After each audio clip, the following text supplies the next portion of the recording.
more take-home salary for the employees, and also to give relief to employers in the payment of PF for those which have not been covered under the earlier description, which is if you have 100 employees, 90% of whom are drawing less than 15,000, we announced a scheme earlier, which I'm extending for another 3 months. That's what was announced a minute ago. The second one in EPF now is the statutory PF contribution for those who are not covered in the earlier one is being reduced from 12% to 10%. So for the next 3 months, employers need to pay only 10% and not 12% so that they will have some more money in their hands. However, for the central public sector enterprises and for state PSUs, we will continue to pay 12%. So this reduction is not for the government. However, government employees government employer still pays 12%. But employees in these public sector undertakings will be given the advantage of paying only 10%. So a liquidity relief of 6,750 crores for both the employee and employer will be available for the next 3 months.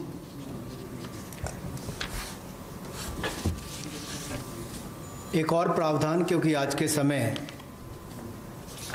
पैसा कर्मचारी के हाथ में भी कैसे ज़्यादा हो, इसमें भी एक बड़ी राहत देने का प्रयास इसमें किया है कि जो ईपीएफ कंट्रीब्यूशन है, जिनका ईपीएफ का योगदान है, वो ऐसे संस्थानों के लिए और कर्मचारियों के लिए 12% से कम करके 10% अगले 3 महीनों के लिए किया गया है।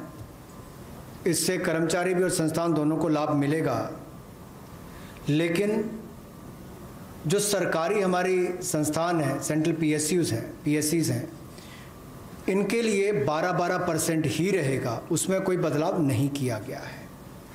तो इससे कुल मिलाकर 6,750 करोड़ रुपए का लिक्विडिटी सपोर्ट इनको मिलेगा और एक तरह से 6,750 करोड़ रुपया ज़्यादा इनके हाथ में आएगा।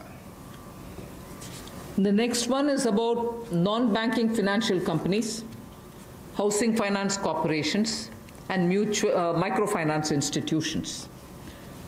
We have been hearing, in spite of a lot of steps which the RBI took, in spite of all the provisions that we made between the July budget and the February budget, it was felt that the NBFCs were not able to get enough resources. And particularly some NBFCs which were not very highly rated had particular difficulties in comparison to the others. So Government of India now launches a 30,000 crore special liquidity scheme.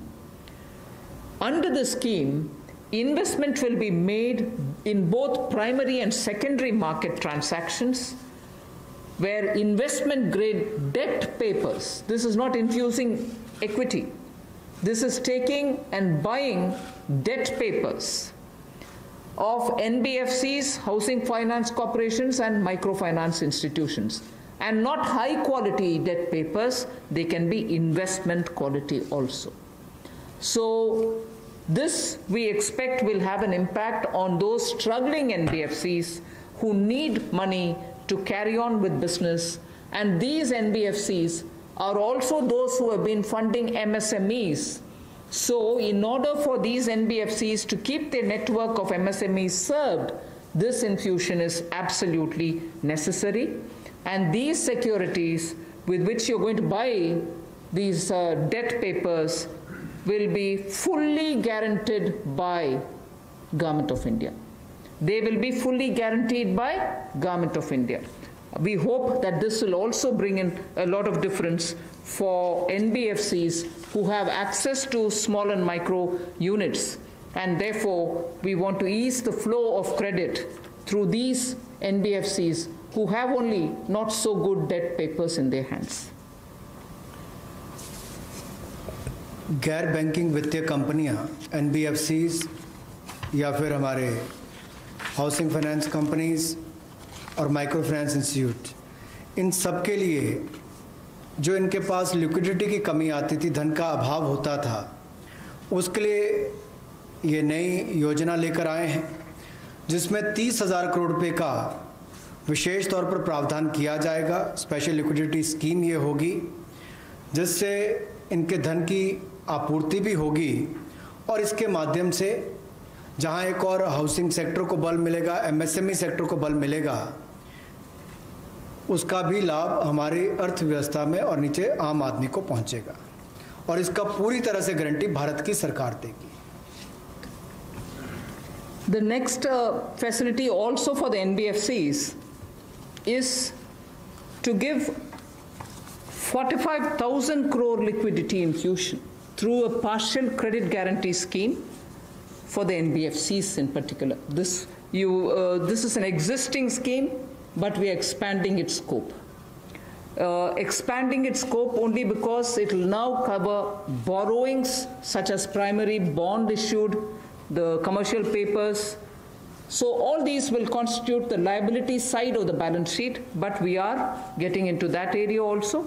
But in this case, as different from the previous one, 20%, the first 20% loss alone will be borne by the guarantor, which is Government of India. The first 20% loss.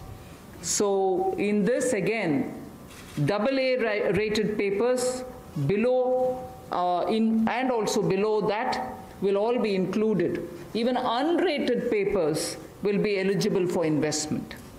This we think will help many of the microfinance institutions, and with this, if money goes into their hands, even based on unrated papers, we guess they will have liquidity to reach out to the MSMEs who may be in the far-flung areas.